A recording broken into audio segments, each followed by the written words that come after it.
aspiring skydivers, do you want to become a solo skydiver? In this video, I'm breaking down the process of solo skydiving, including AFF and A license.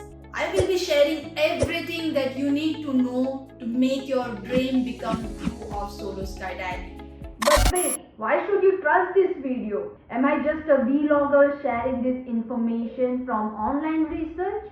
No, I'm not just a vlogger. Actually, I'm a licensed skydiver with more than 300 jumps. I have traveled in different countries and trained in different countries to achieve what I have achieved. I'm India's fourth and Gujarat's first licensed civilian human skydiver.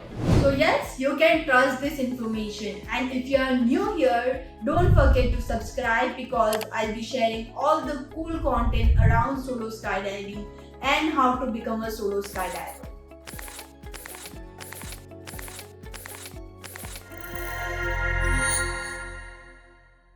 First of all, let's start with the difference between tandem jump and solo skydiving. Tandem skydiving is when two people jump at the same time out of a plane. One will be certified instructor and other will be you. When you are tandem skydiving, you are securely attached to your instructor through a harness. This instructor is responsible for everything from exiting the plane to landing safely. This also means you are solely focused on your experience. However, solo skydiving involves one person jumping out of a plane. You can be that one person. On the other hand, solo skydiving involves a great deal of instructions and training before you can do an actual solo jump. As a solo skydiver, you are responsible for everything from exiting the plane till you land. It's a great option for jumpers who wants to do everything on their own. It's an extreme level of adrenaline rush that you'll feel. Tandem skydiving is great for novice and people who don't want to take care of anything. They just want to stay focused on their experience and they want to do it one time only. While solo skydiving is great for people who wants to keep jumping and wants the entire control in their hand. So the next question is, how do you become a solo skydiver? In order to become a solo skydiver, you need to first go through AFF, Accelerated Free Fall Program. AFF is an introductory program that involves both ground school training as well as your training for first few solo jumps. AFF program is designed to teach you to become a licensed solo skydiver. During AFF program, you will be jumping with two instructors initially who will teach you everything from free fall to landing. Eventually, you will be jumping with one instructor who will teach you further skills to become a solo skydiver. During your AFF training, you will receive 1 day of ground school in which you will learn about your body position, free fall skills, as well as your landing patterns.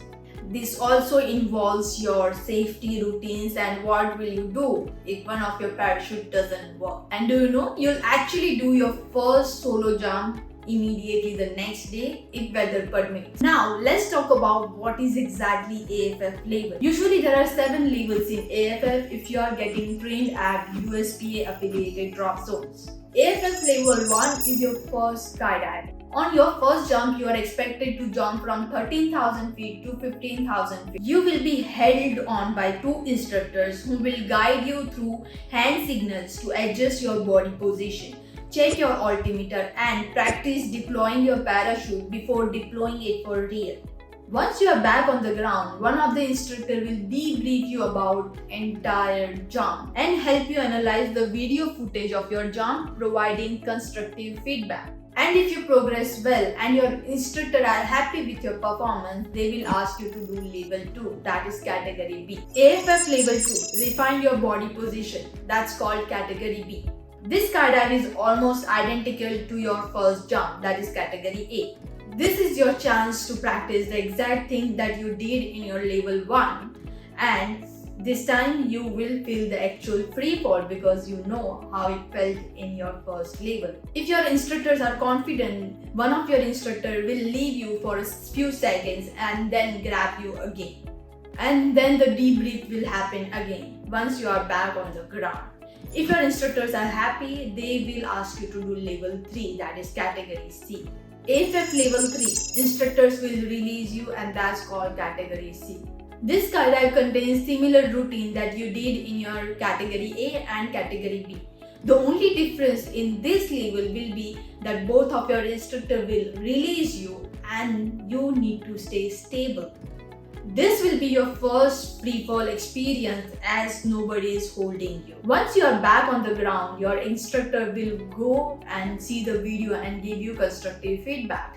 If they are happy with your performance, they'll move you to next level and we'll call it category D1 and D2. AFF level 4 and 5, taking turns.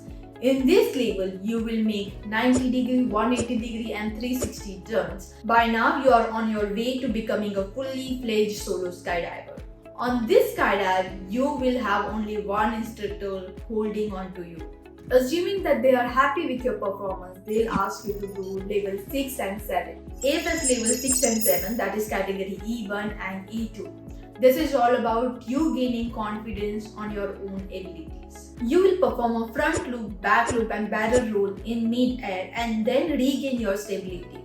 Your instructors will go over the skydive and examine the video with you and provide you with the constructive feedback. Assuming they are happy with your performance and your progress, they might give you your AFF certificate. Now you are free to do your first solo jump. Interesting fact, at some drop zones they have level 8, that is solo jump, and then you get your certificate. After successful completion of 7 jumps in your AFF, you have to do a set of certain jumps to become eligible for your USPA license. These consolidation jumps are performed solo under the supervision of your instructor. Usually you are required to do 3 to 4 coach jumps. You will be learning 3 set of skills. First is tracking. Tracking will help you in moving away from another skydiver when you are doing group jumps. The next skill will be moving forward and backward. Sometimes you jump with different set of peoples and that's when you need to have skill set of fast fall as well as slow fall. Once you finish all the requirements, you need to learn how to pack your own parachute to be able to get your USPA A license. Once the student finishes all the tasks and reaches 25 jumps, you can apply for your USPA A license. You need to pass written exam as well.